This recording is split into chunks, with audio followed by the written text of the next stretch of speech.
गौतम बुद्ध नगर समेत पश्चिम यूपी के कई जिलों में आतंक का पर्याय बन चुके बादलपुर के दुजाना गांव के कुख्यात अपराधी अनिल दुजाना आखिरकार एसटीएफ के साथ मुठभेड़ में मारा गया। मेरठ में यूपी एसटीएफ के साथ मुठभेड़ में अनिल दुजाना ढेर हो गया। बताया जा रहा है कि गैंगस्टर अपने साथियों के साथ एक बड़ी प्लानिंग के लिए मीटिंग करने के लिए निकला था। मुखबिर ने यूपी एसटीएफ को अनिल के बारे में सूचना दी, जिसके बाद घेर कर उसे मुठभेड़ में ढेर कर दिया गया। अनिल दुजाना जितना अपराध के लिए चर्चित था, उतना ही उसकी शादी भी चर्चा में थी, क्योंकि उसके ससुर को जरूरत थी इलाके के सबसे बड़े गैंगस्टर की, क्योंकि दांव पर थी 40 बीघा जमीन। नमस्कार, मैं हूं कुलदीप द्विवेदी और आप देख रहे हैं one India Hindi. Anil Dujana greater Noida के बादलपुर थाना क्षेत्र का गैंगस्टर था। हालांकि चलती उसके पूरे पश्चिम यूपी में थी। खूंखार गैंगस्टर अनिल दुजाना की शादी कुछ साल पहले हुई थी। जेल में बंद दुजाना का रिश्ता पूजा के साथ तय हुआ था। दुजाना ने कोर्ट से शादी की अनुमति मांगी। पुलिस की सहमति के बाद अदालत ने उसे कुछ समय दिया और करीब 2 घंटे के भीतर अनिल दुजाना ने पहले सगाई की और उसके बाद जमानत पर आकर उसने शादी की।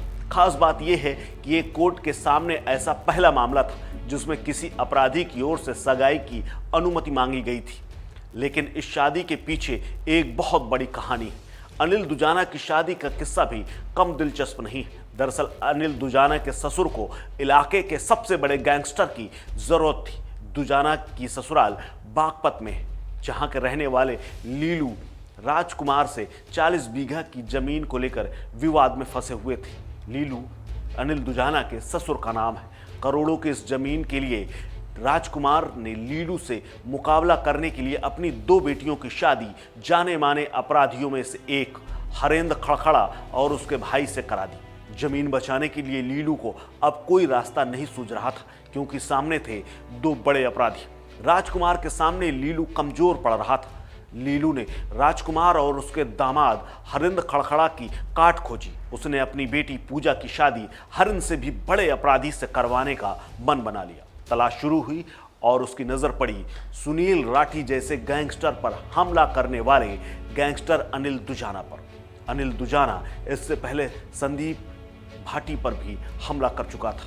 उसने अपनी बेटी पूजा की शादी दुजाना से करवाने की ठानी और जैसे ही वो जमानत पर आया उसकी शादी करा दी। हालांकि दुजाना जब जेल में था उस वक्त उन दोनों का पहले सगाई हुई और उसके बाद मिलना जुलना जारी रहा। सगाई के बाद अनिल दुजाना और पूजा एक दूसरे से जेल में जाकर मिलते रहे। दोनों ने एक दूसरे को समझा, फिर उसके बाद शादी का फैसला किया।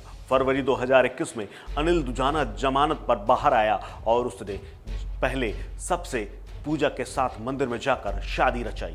जेल में रहते ही अनिल दुजाना ने साल 2015 में जिला पंचायत सदस्य का चुनाव भी लड़ा था और साथ ही जीत हासिल की थी। हालांकि बाद में गौतम बुद्ध नगर में चुनाव को निरस्त कर दिया गया था।